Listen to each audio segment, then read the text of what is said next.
Hey folks, how's it going? I've recently gotten to Trailblaze 44 and from level 40 plus, after you've done with most if not all of the launch content, things start to slow down a little bit. I'm back to the login, consume stamina, logout routine, and I'm expecting it will take a week if not two to get to level 50 and unlock new stuff. Since I don't want to be running around like a headless chicken, I want to put together a list of mats to farm in order to prepare for the new character and like Cone's ascensions, traces, and if possible, a few relics. When it comes to characters, I'm not sure if I'm stretching myself too thin trying to level up 9 at the same time, but I do want to keep working on the free-to-play gang. Bronzele is not a couple I can leave behind, and then there's Serval and Asta. One I need for lightning damage, the other is a great secondary buffer after Bronya. Sushang has also been extremely helpful thanks to her physical damage type. With her, I don't have to swap MC around anymore. Jinje and Herta I got curious about, but I don't think I'll touch again until much later in the game, and sadly, the same will go for Yanjin. Doubly sad since he's also E1, but I guess that's the price to pay for getting insanely lucky with the guaranteed and the 50-50.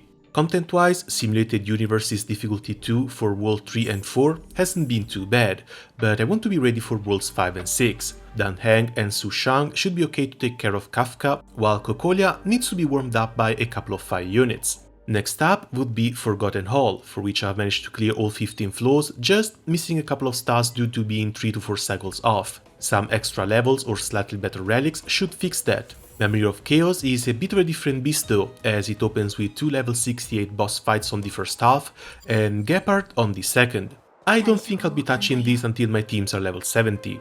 On the light cone side, I've been focusing mostly on the ones for my main damage dealers, but extra stats to help keep my supports alive aren't going to hurt either. When deciding which ones to level up, due to how the damage formula works, base stats are going to be okay, but any damage boost effect is going to take the cake.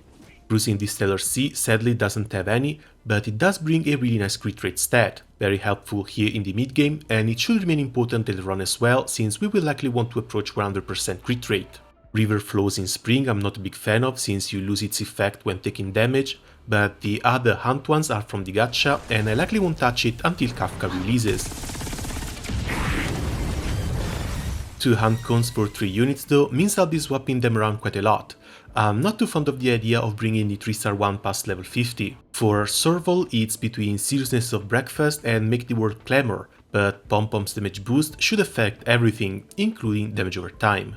For MC, I've been having some fun with the universal market, but haven't found any other interesting light cones so far. Ember would be nice for the higher defense stat, but I never really needed the extra healing the others provide. I've been using We Are Wildfire on March 7th for a while, but I'm afraid that one's staying behind too. The plan for her was to build her as an off DPS to deal damage with her counters, but that can't happen without a proper damage focused light cone. Past and Future found its roots on Bronya since the damage boost stacks with her skill, while Memories of the Past I'm a bit unsure of. On one side, it took me 2 weeks to figure out break effect only buffs the damage after you break the enemy, not the amount of toughness break a character inflicts. On the other, Asta breaks enemies quite easily and she doesn't have base stats, so it might not be that bad of an idea to leave it on her. The extra energy regen is also pretty nice. An alternative would be Dance Dance Dance since it also adds 16% turn boost to the speed buff of her ultimate. Planetary Rendezvous also looks like a great light cone, but that's for cases in which your buffer and your main damage dealer share the element.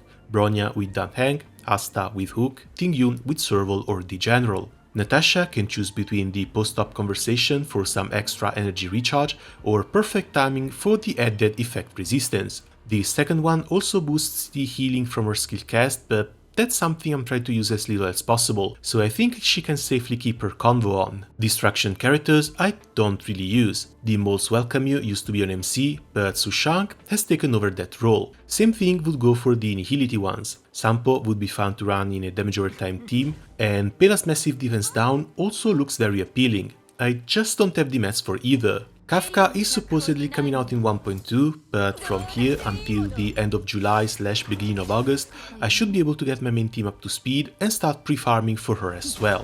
When it comes to relics, I've been mostly using whatever I got from chests or rewards, and I've used the Simulated Universe tokens for a few more since I will likely cap them again until I unlock the next areas. Still, I haven't really been struggling with anything around my level, so I don't feel the need to start delving into relic farming just yet. At Equilibrium level 3 you only get one 5-star guaranteed, while Equilibrium 4 also has a 50% chance for a second one to drop. I'm going to try and wait a bit longer for it, hopefully it will cost me a bit less to gear up my team then.